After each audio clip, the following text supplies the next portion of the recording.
Okay. Good evening, everybody, and welcome to the Bruce Springsteen Archives and Center for American Music's free, virtual, and informal monthly series, Conversations with Our Curator. I'm Melissa Ziobro, the curator and a history professor here at Monmouth University in West Long Branch, New Jersey. Tonight, we are chatting with Michael C. Gabriele about his 2016 book, New Jersey Folk Revival Music History and Traditions. Such a great read. Because again, remember, we are the Bruce Springsteen Archives and Center for American Music. So we preserve the legacy of Bruce Springsteen. Yes, we are his official repository, but we also celebrate the history of American music in all its diversity of artists and genres with our exhibits, programming, publications, and more. As a public historian, I really believe that music is one of the most accessible prisms through which we can explore our shared past. So it's very, very exciting to be able to do this work. If you're not familiar with the Bruce Springsteen Archives and Center for American Music, we are currently in the midst of building a brand new 30,000 square foot facility scheduled to open on the campus of Monmouth University in the spring of 2026. It's just about a year from now. The new facility will feature a roughly 250 seat state-of-the-art theater, roughly 10,000 square feet of exhibits, and an archive for research. So we're very, very excited about that future. You can see more about the building and about our work broadly on our social media and our website, springsteenarchives.org. You can also donate on our website if you are so inclined, because we are, after all, a 501c3. I will drop the link to our link tree in the chat in just a moment, so you can connect with us across various platforms if you're interested. So, with all that, back to tonight's program. As I said, we are here with Michael C. Gabriele, who has written 5 books on New Jersey history. He serves as a member of the executive board of the New Jersey Folk Festival, the annual event held at Rutgers University in New Brunswick. A lifelong Garden State resident, Michael is a 1975 graduate of Montclair State University and has worked as a journalist and freelance writer for more than 40 years. The book we are discussing this evening provides a narrative of folk revival music in New Jersey, from the days of bawdy tavern revelers and fiddle players in the 1700s, to the magical acoustic sounds heard through the Pine Barrens, to monumental recordings made by Woody Guthrie, Paul Robeson, Jimmy Rogers, and the Carter family at the Victor Studios in Camden during the early 1900s, and let's not forget the growth of music festivals throughout the state and the pioneering efforts of contemporary acoustic musicians. So Michael packed a lot into this book, and we're going to learn just a little bit about it over the course of the next hour. So, Michael, are you ready? Melissa, it's an honor to be here. Thank you for inviting me. Thank you for being interested in my book. I really appreciate it.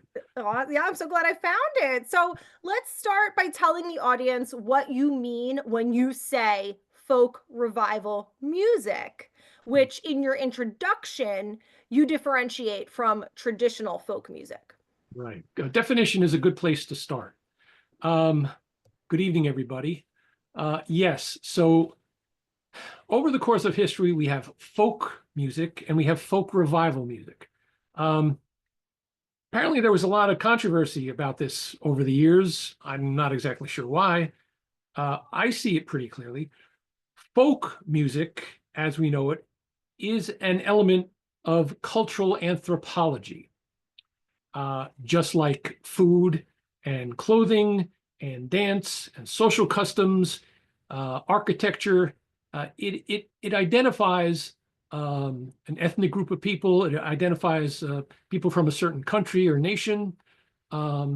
It tells stories about people, their daily lives, where and their work. It's a music that's an oral tradition. It's handed down generation to generation. The songs change over the years. The original authors of the songs are long forgotten. Um, it's simple imagery. It has a utilitarian purpose. These are songs that when the weavers back in the 1700s and 1800s, when they would be working on their looms, they would sing a little song to help ease the drudgery of their work. Or when the sailors on the tall ships would be hoisting the mast or hoisting the anchor, they would sing a song to make the work go easier. So that's folk music. It's a serious academic scholarly study that's done at universities, and that's where the idea of this folk music, this music of the people. Folk revival takes its cue from a lot of the folk music structure, but folk revival music, when you come right down to it, this is a commercial music. It's music that's intended and designed to be recorded, to be performed in concerts, to be on the radio, to be on TV, to be on records. And especially in the early days, it drew a lot of its inspiration from these folk songs, these songs by so-called everyday people. And I put that in quotes because everyday people, they have very inspirational poems to tell with their music. So that's the basic difference. One is a scholarly study, one is a commercial venture, an enterprise. And yeah, music evolves all the time over the years. I mean, jazz evolved from an ensemble to big bands to small quartets. Rock and roll started with boogie woogie and bluegrass and evolved over the years from that. So it's not surprising at all that this music has evolved. But we try to keep the two aspects separate. Folk music being the scholarly study, folk revival being the business enterprise. So that's a pretty basic definition. I think it's pretty clear. I mean, I don't know why people get all upset about it, but that was great. That was a very accessible definition. So you start talking briefly about New Jersey's oldest music, that of the Lenni Lenape. Can you tell us a bit about Lenape musical traditions? Well, that goes back thousands of years. I was very fortunate a number of years ago when I was doing research on the book. I got invited to the Lenape tribe. They have a big parcel of land down in Bridgeton, way down in southern New Jersey. I got invited there and I talked to the people. I took pictures, heard their stories, and their music fits the definition of folk music because it's music that's handed down over the generations. It has a utilitarian purpose.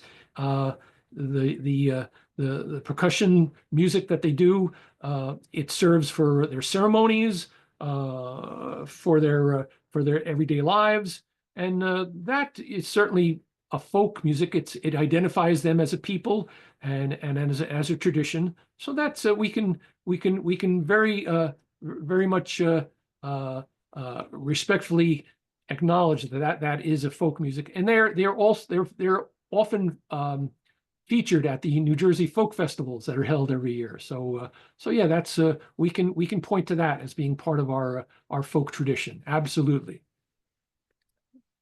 You next go into a discussion of music in colonial taverns. And there are two things that I would like to tease out for you to comment on there a bit. Okay. You say professional musicians were not common in colonial taverns, that wealthy colonists might hire quote unquote professional musicians to grace events like balls, etc., but that professional musicians were not common in colonial taverns. Tell us a bit more about that. Well, like musicians today, musicians like to get paid. So you didn't have a lot of Woody Guthries and Bob Dylans running around during colonial times. The professional musicians would tour throughout the colonies, and they were performing high music, at expensive balls and in concert halls and things like that. The folk music, the music of the people, that came basically a lot of times from the communities where people lived, and people would on a Friday or Saturday night, people would be at their favorite tavern in a colonial village, and somebody would get up and start singing a song from Ireland or England or Scotland or Wales, and everybody would join in. That's the folk tradition. That's what attracts people to folk music. Yes. So and then dancing in the taverns all throughout, but especially in the Pine Barrens, dancing was very important back in the 1600s and 1700s. You would have these big line country dances that they would have, and these dances were very flirtatious. So if you wanted a boyfriend or a girlfriend, you had to learn how to dance and be a good dancer. That was a very, very important thing to do, to be a very social person back in those days. Hmm. Okay. And I found this interesting as well. You note that fiddles and flutes would have been the most common instruments in Right, colonial taverns. Why is that? right. Uh, the guitar was really not that popular an instrument back in those days, and the design for the guitar really wasn't formalized until Mr. Martin came over to the United States. So the fiddle was the main instrument, and it's a simple instrument to carry. You can hear it. It's got a nice clarity to it, and can project sound. Flutes too, yes, but the fiddle was the main instrument, and people would dance to that, or they would be entertained by that. And everybody learned to play the fiddle. That's part of the fun. That's part of the folk tradition, and people would do that. And there was a very famous fiddler down in the Pine Barrens, a real hero of New Jersey folk musicians. His name was Sammy Giberson. He was a real guy. His heyday was in the mid 1800s, and Sammy was this magical fiddle player, and would walk throughout the Pine Barrens and follow the railroad tracks. And by word of mouth, people would reach out to him and say, "Sammy, there's going to be a big dance at the tavern way down in some town down in the Pine Barrens." "Okay, I'll be there and I'll perform." And so he was quite well known back in days, and is basically a legendary person. So he's our iconic New Jersey folk musician and fiddle player. I'm actually going to introduce a participant question early because it kind of Okay. fits with what we're talking about here. This is a question that was actually emailed to me in advance. All So right. Okay. kudos to the person who emailed me this question in advance. All right. So here's the question. You write, "We must realize that fiddle playing and dancing, by long tradition, were linked with the devil or evil." Can you tell us a little bit more about that? Um, in the 1600s, and I've documented this, there were music was in its performance and when it was performed. People kept the Sabbath. Fiddle playing always had this for some reason it had this identity of being the music of the devil, and people who played fiddle were possessed, and they would have these songs. And there's kind of a story with Sammy Giberson about that. He, like the blues musicians, you would encounter the devil at a crossroads, and you would have this like standoff with the devil, and hopefully you came away with it by becoming a better musician. Well, he played a tune that the devil didn't know, and the devil said, "Well, Sammy, you got me." So that's the legend behind Sammy Giberson, and how well he was a performer. But yes, and people were very particular about, you didn't want to play music in public, and there was all this especially in the late 1600s. There was people were very serious about keeping the Sabbath, and having this kind of very, what they thought was very frivolous music, that why you should be working and studying hard, and being a good citizen, not running around playing music. So that's where it comes from. Mhm. So we've just talked about fiddles and flutes. And then in your book, you get to another instrument, the guitar, which you mentioned briefly already. And you write about a guitar mania, as you call it, Right, coming to America in the 19th century. Tell us a right, little bit about this early guitar mania. right. The guitar started to catch on. Uh, like the fiddle, it's an instrument that's easy to carry, um, and it's got you don't have to you don't have to lug a piano around. You can carry your guitar, your fiddle. Um, in the late 1800s and early 1900s, there was a big movement, and people were very interested in playing guitars. That's the idea of playing music on your front porch, so to speak. And Mr. Martin came over, first landed in New York City and then went to Bethlehem, Pennsylvania, or Nazareth. I forget which one. But anyway, so that was the start, and he basically he solidified the design of the guitar because it had various elements to it. Um, in those early days, there were some virtuoso guitar players. The ones, well, there are probably lots of them. The one that I really Nazareth. Okay, thank you. Oh, that's right. I went down to Nazareth, feeling half past dead. Um, um, there was a man named William Foden, and he was from St. Louis, but he came to New Jersey because he realized New Jersey, New York, this was the place for a musician like him to be. He was also a teacher, and he gave performances at these big concert halls. And I read some of the. I actually found uh, periodicals from the day, and his performances were reviewed, and the people were like astounded, like this man he's doing things that nobody else can do on the guitar, and his technique and his virtuosity and his artistry. It's amazing. So he got together, went on tour with a leading banjo player and a leading mandolin player, and they played concerts throughout the United States. Now, wait a minute. Guitar, banjo, mandolin. That's a that's a bluegrass trio right there. So Mhm. they played classical and semi-classical music, but once in a while they would transpose popular songs. And think about it. People, hundreds of people would turn out and see these great musicians in the audience. They would be inspired, and they would say, "Hey, I'll go out and I'll get a mandolin. I'll get a guitar." And that would just generate interest in the music. And like people who study music, they wanted to have their own ideas. And they sort of started, making up little songs and things like that. And so William Foden was a big figure back in those days. And he lived in Englewood, New Jersey. And one other guitarist that I cite, his name was Henry Spar. He was from Jersey City, and he put together what was actually a very popular form back in those days, the guitar or mandolin orchestras.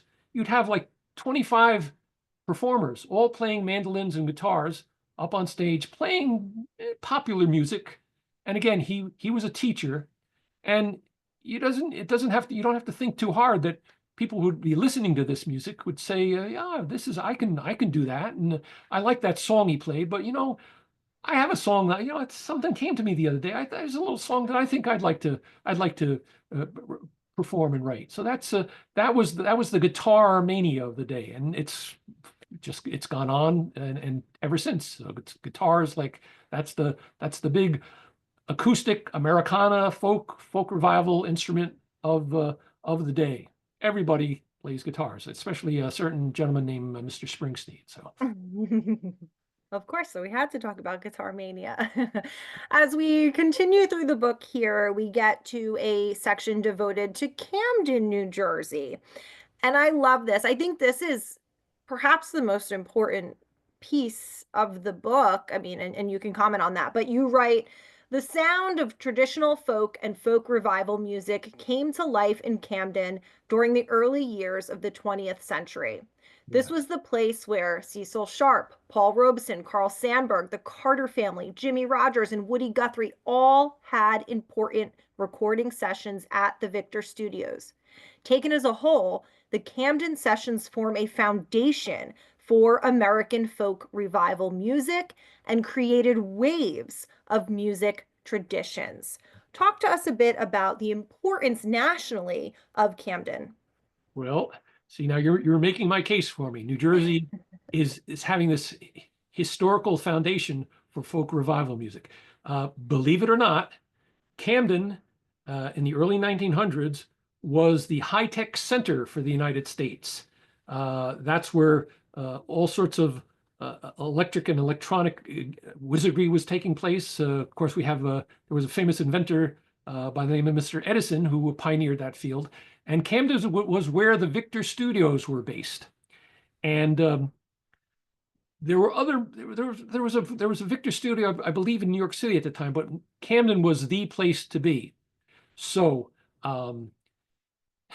in the early 1900s, from 1915 to 1918, there was a well-known scholar. His name was Cecil Sharp. He came from England, and he was a group.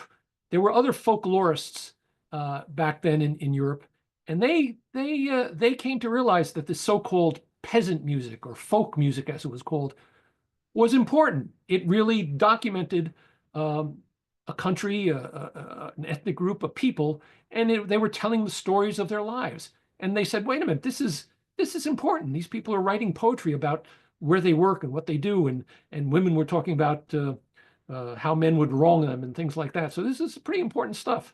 So Cecil Sharp, being the scholar that he was, he came to the United States, and he wanted to show that this music was so important to the culture that the songs came across the ocean to the New World, just like all the other traditions of food and dress and things like that. So he had a patron, he had a sponsor, went down to Appalachia, not Appalachia, Appalachia. They throw an Appalachia if you say Appalachia, Appalachia. And he, in fact, did find these folk songs, again, handed down generation to generation. And he found them with some variations, but that's to be expected. And he would transpose these songs, and he would go out, he would do all sorts of field work, and he would write down the words and write down the music. And he said, well, I've got to document this. So he went to the Victor Studios, and there was a house band at the Victor Studios, and they recorded these songs. And if you dig down deep enough, you can still find these recordings. They're out there. There's a music historical society on the West Coast that preserves these very important vintage recordings. So when people became aware of that, this was, again, really this was the start of the revival. People were saying, wait a minute, this music we've been playing that comes down from the hills that we play on our porches, all right, this is pretty important stuff. We just thought it was just kind of casual fun. And after that, after those recordings were made, well, there was a big period of musicianship, and they started having festivals, and people would join with each other and perform together. And so that was really, there are many revivals in the 20th century, but I think that's the one that I start with, the revival with Cecil Sharp and him taking the songs to Camden. You want to hear about the other Camden famous musicians that came that way? By all means, I was going to ask you about the likes of Jimmy Rogers and Woody Guthrie. All right. So Paul Robeson, 1919 graduate of Rutgers University, one of New Jersey's most famous men. He was an actor. He was a scholar. He was a musician. Such a Renaissance man. I always say he is like the definition. Amazing, amazing. He got word got out about him being a very, very powerful singer, and there was an arrangement made in Greenwich Village back in 1925, and he gave a recital, and right away the Victor Studio people were there because they heard about it too. They offered him a recording contract. That's where his first recordings were. Now, Mr. Robeson sang folk music, but he usually sang it on stage dressed in a tuxedo. He wasn't wearing blue jeans. And he would sing folk songs from various countries and would sing them in the native language. So talk about a guy who's a scholar and an artist and a musician. That was his contribution to folk music. He thought folk music was very important. which really described a people. He thought that the Gospels from African Americans, that was a folk tradition, because again, it told stories. So he made his first recordings there. There was a guy from East Orange. His name was Ralph Peer, and he was the A&R man for the Victor Studios, artist and repertoire. And he had this legendary field recording session down in Bristol, Tennessee. What emerged from that was Jimmy Rogers, the father of country music, and the Carter family. Will the circle be unbroken? And you heard about that in the Ken Burns documentary on country music. What you didn't hear was that he said, okay, you folks are coming up to me to New Jersey, and we're going to record you in the Victor Studios. So that's where Jimmy Rogers made his first records, and that's where the Carter family made their first records. Now, Jimmy Rogers went to great length, as I understand it. He didn't want to be classified as a folk musician. I listen to Jimmy Rogers recordings. I think he's a blues musician, but he's the father of country music. But he was very influential, and his vocal style and the way he sang, a lot of people picked up on that. Woody Guthrie, Bob Dylan, and so he's got influence on our folk artists. Yes, for sure. And of course, the Carter family, legendary with their recordings and the way they played guitars and things like that. So again, their first records were in Camden, New Jersey. Guy by the name of Woody Guthrie. His first recording, Dust Bowl Ballads, was in Camden, New Jersey. He hitchhiked all the way to New York City. He performed in a concert in New York City, and Alan Lomax, the famous folklorist and musicologist, he got wind of Woody Guthrie. And here was a guy. He said, "This is a real balladeer, not a folk, a balladeer." And he's an American original. Now, the people in the Victor Studios, they were paying attention. You know, like I said before, it's a commercial enterprise. You make recordings, you have concerts, you're trying to make money, but you're trying to promote these artists. Well, they realized that this so-called folk music was catching on. People were interested in it. It's roots music, as they called it. And so they contacted Alan Lomax and said, we want to do an album. You got to give us who's a real, a real roots musician. He said, I got just the guy for you. I just met him. His name is Woody Guthrie. So in May of 1940, Woody went down to Camden. I guess he took the train down there, and he made his first recordings in Camden, New Jersey. Amazing. So that's just some of the legacy of Camden. And again, think about it. These records that people were making, yes, they were promoting the musicians themselves, but they were also inspiring people, the audience, the people that would listen to them, the people that would go to the concerts, the people that heard them on the radio. This was a music that was accessible. It was grassroots. It was down to earth, and people loved it. And so that was the start of the commercial enterprise for folk revival music. Now, in that kind of recap of the Camden scene, you talked about both Black and white recording artists. Mm-hmm. And I wonder if you could comment a little on kind of racial, ethnic diversity within the scene. Well, of course, Mr. Robeson, he was a musician, and he was an artist. He was an actor. He was also a social, someone who stood for social justice. And when he would travel the world and do concerts, he was very outspoken about the situation in the United States and the way that African American people were being treated. The State Department didn't like that very much. And so he was outspoken about that. Josh White, who was a famous blues musician, he came to New Jersey, and he was inspired, and he recorded in New Jersey. So there's a couple of examples there. What else can I tell you? Well, Paul Robeson, his legacy just goes on and on and on. And I think we're very fortunate to have him be a part of our New Jersey history. So. Absolutely. While we're talking about these national figures, I was surprised. I have to confess, I did not think of Pete Seeger playing at multiple New Jersey colleges. Is that correct? That's right. He had I guess maybe he was invited to Drew University in 1970. He performed there. Um, Everybody knows the story about Pete Seeger going before the House Un-American Activities Committee in 1955, and he stood up and said, you have no right to ask me these questions and things like that. Became a legend. What you don't know is that the reason he was brought before the House Un-American Activities Committee, they found a newspaper article where he performed for the Essex County Communist Society at a little engagement in Newark in 1948. And that was the pretext for inviting him. And they were asking him, well, why did you do this? And he wouldn't answer. So yeah, again, he was, I don't get very political in my books, but Pete Seeger, Paul Robeson, they're troublemakers, and they're not well, Pete Seeger served in the Army Air Force. Woody Guthrie was in the Merchant Marines. They were Paul Robeson raised money through war bonds, so they were outspoken about what was going on back in those days. Vicious anti-Semitism, people being lynched, people who were organizing unions and getting their heads bashed in by Pinkerton guards.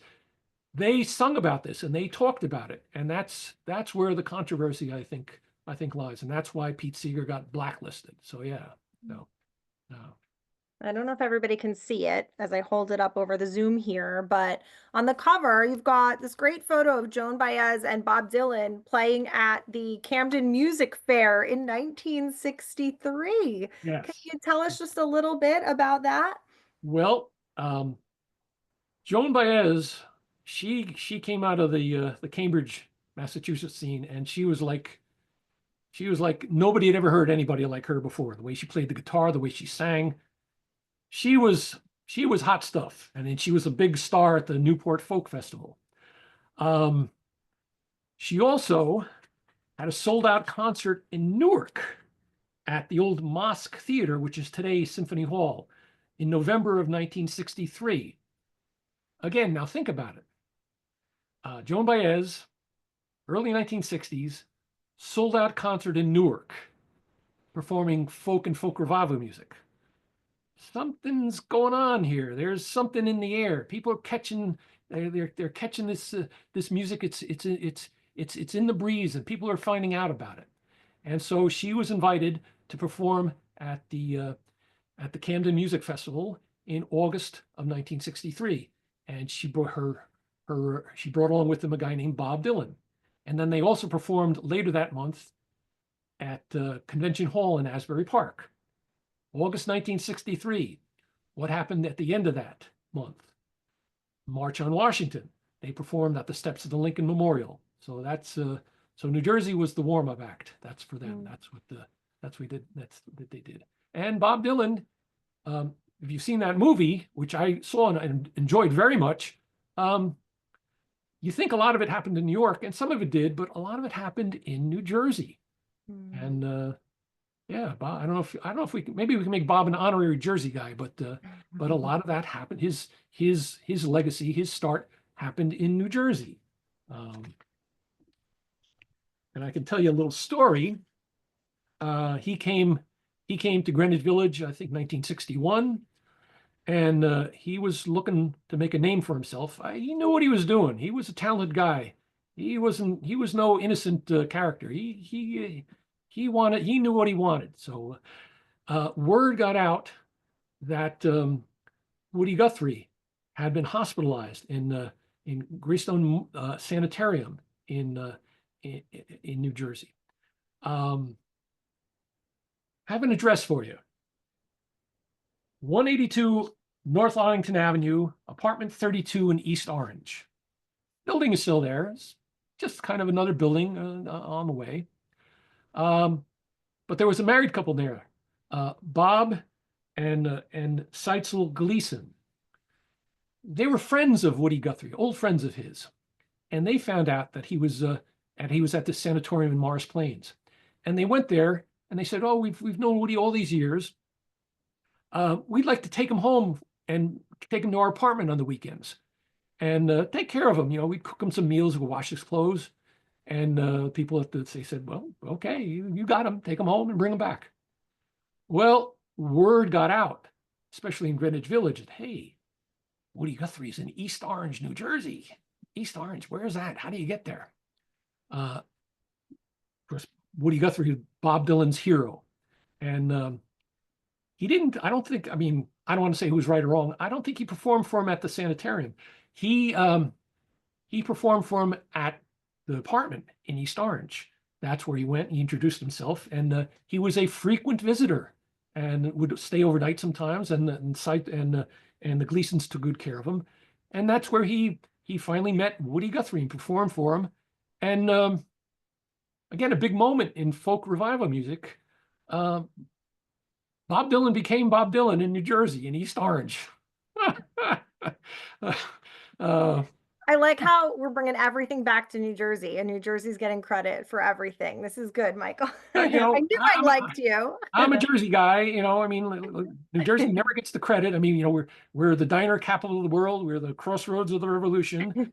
And I'm making the case here where we're we got the historical legacy of the folk revival music here in the Garden State. So yeah.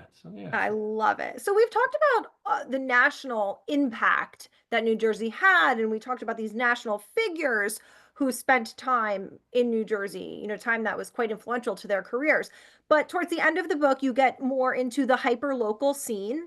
So talk to us a little bit about that hyper-local scene, to include things like, for example, Albert Music Hall in the Pine Barrens.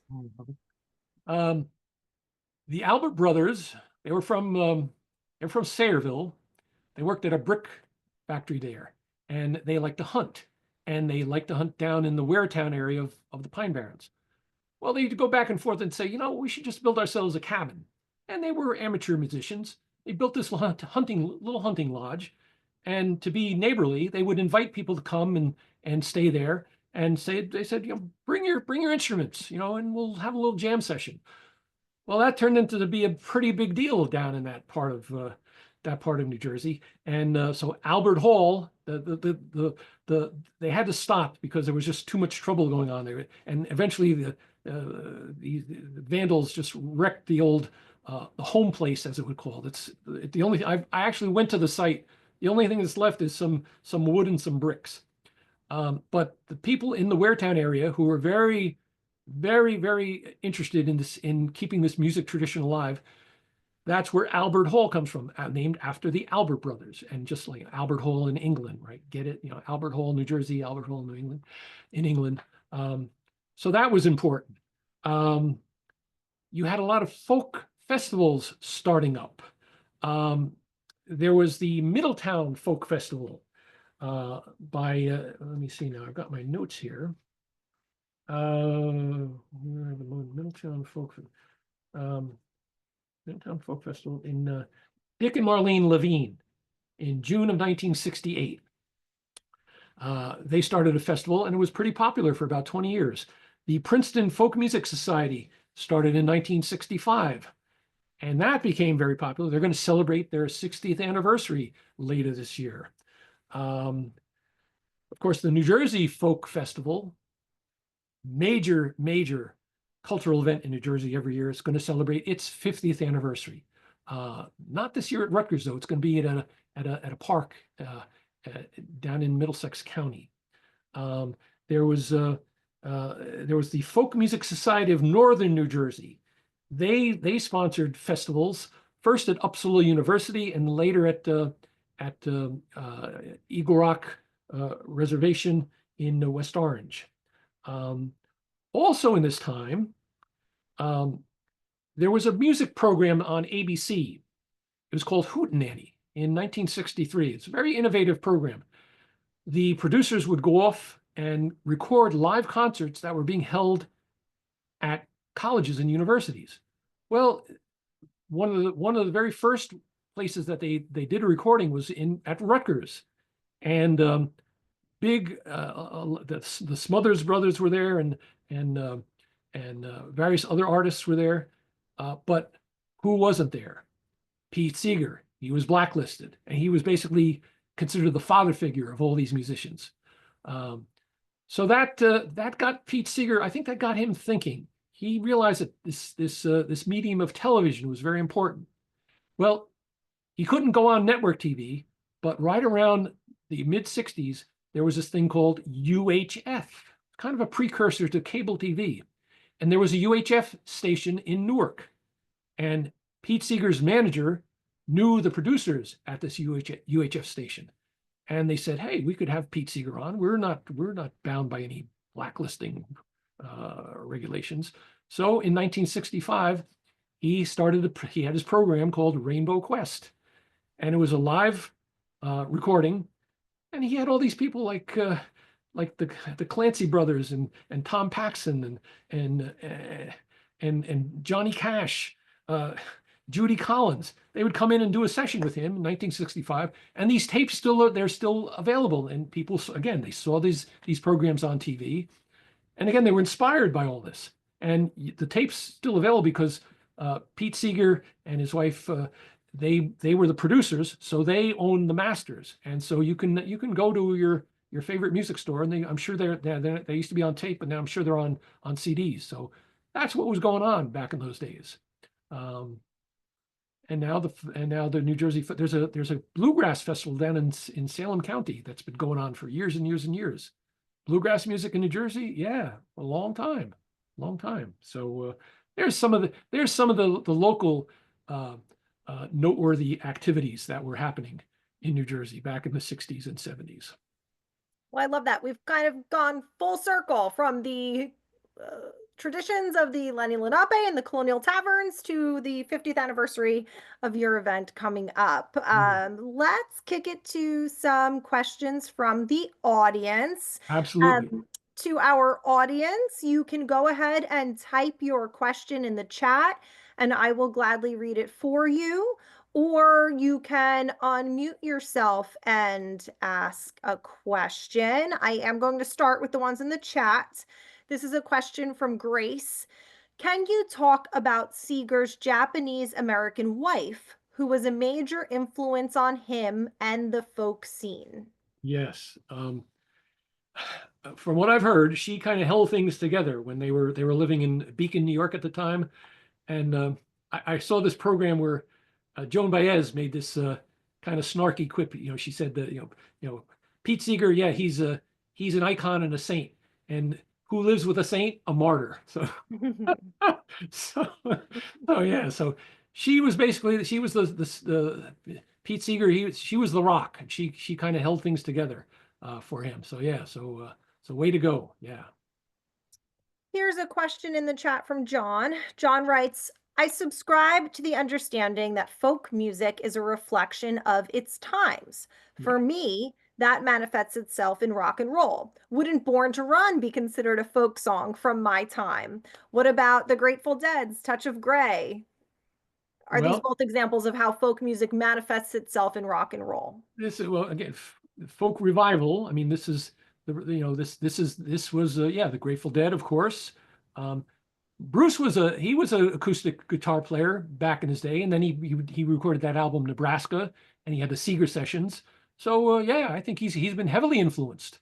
The Grateful Dead, they were very experimental in their San Francisco days, but then they recorded those American Beauty and Working Man's Dead, and those were basically Americana type songs, and they became financially very successful.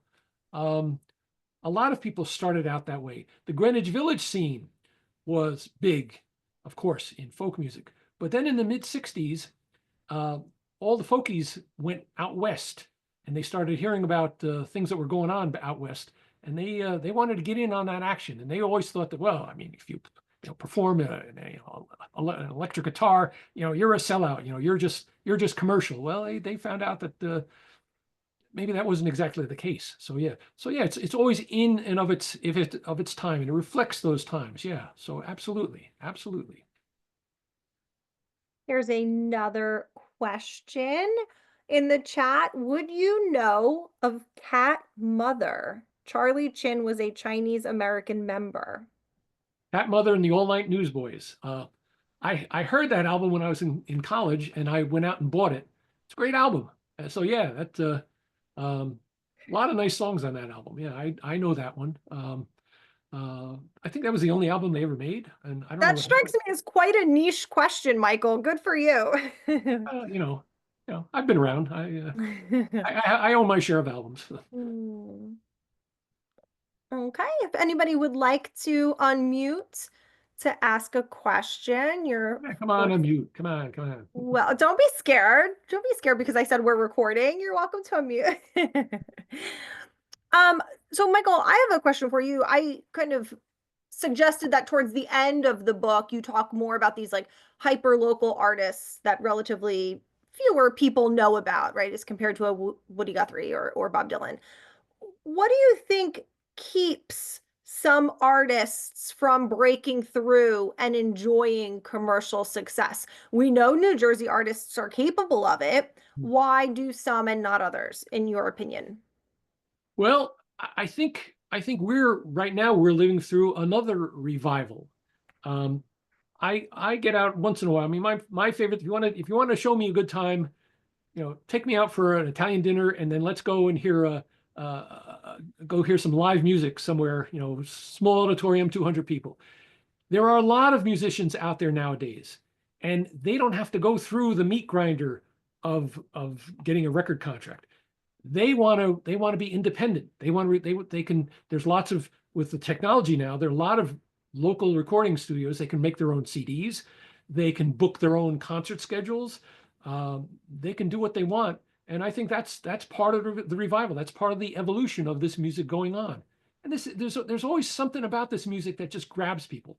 I when I was doing my interviews, a number of people told me that there was something about the music that they were walking down the street one day and they passed a music store and they said, Wait, what's that?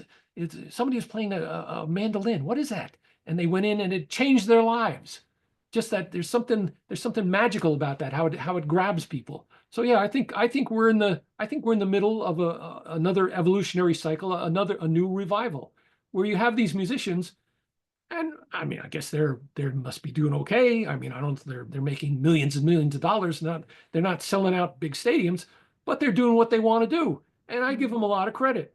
And in their from their reference point, they're successful because they make a name for themselves. They sell their CDs. They get on. They get the. I mean, not too much music. Not too much of this music on the radio anymore, but they're doing what they want to do, and God bless them. I think that what they're doing is wonderful, and occasionally they get invited to perform on like the independent radio stations, and I think it's great. And keep in mind, in the late 50s and early 1960s, folk revival music was popular music. The Kingston Trio, Peter, Paul, and Mary, the Highwaymen, Michael Row the Boat Just Shore. That was the number one song on the pop charts. So these things go in cycles. It's how you want to conduct yourself, how you want to measure your own success. So yeah, I think they're successful. I try to support them. I buy their CDs. I hear a lot of people now are on Facebook, these musical groups and these solo artists. And if I like them, yeah, I'll buy the CD and I try to support them. So that's what's going on nowadays. Good for them. That's a great point about the many different opportunities musicians have to reach the public Yeah. now. Before we let the audience in here, I was applauding your in-depth research and just the scope of your sources, Michael. It was incredible. Can you tell us about some of the unique archival collections that you accessed in writing the book? Um, I mean, when you come right down to it, yeah, I'm an author. I still think of myself as a reporter. I mean, I spent over 40 years in the news biz. And as a reporter, you learn follow your sources. So I would go interview somebody and we'd have a nice conversation. Oh, by the way, did you know there was a person that lives out in Morristown? No, I don't know that person. Do you have their phone number? And so it goes like that. And one thing leads to another. Once I'm in that, once I get going, once I sign my contract, I'm moving. I'm anything I can find. In the beginning, you're just gathering all sorts of information, archival information, interviews, going to libraries, going to historical societies. And so once you get all that together, then you start honing it down, you start paring it down, and you start creating chapters of the book. So I, I, you know, I mean, the History Press, they're very nice to me, but when you're author, I mean, to do a book like this, you got one chance. So I'm going to go all out. I'm going to go the extra yard. I'm going to be as informative and make it as good a book as possible and tell the story. It's all about telling the story, the narrative. That's what it's about. That's what I'm trying to do. Tell the story. And there is a story to be told here about New Jersey. So that's how, I mean, and there's lots of stuff that, I mean, this stuff that, gets, doesn't make it into the book. You kind of have to pick and choose, but it happens. So, yeah, so that's how we do it. Well, now that you opened that door, is there any particular story or character that had to get cut due to length? I wish I could have told more about, the late 50s, early 60s scene. I wish I could have told a little bit more about Sammy Giberson, about the Pine Barrens. There's always more to tell. But again, I two things keep you honest: a word count and a deadline. And more often than not, when I do these books for the History Press, I sign a contract, and I'm coming down to, I've got like 6 months before my deadline. I say, hey, can I have how about 3,000 more words maybe? No. We sign a contract. You got 50,000. That's it.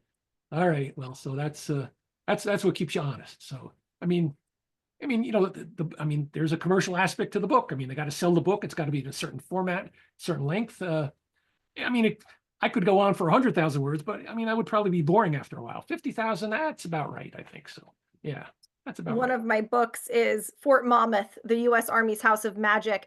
And I am constantly apologizing to people because I say, listen, this could have been a 10-volume series, but I only had this many words to use, so I feel your pain there, right? You've got to tell the story you can in the space allowed. And you, Michael, did such a tremendous job with that. If you can see me holding up the book, again, it's New Jersey folk revival music, history, and tradition.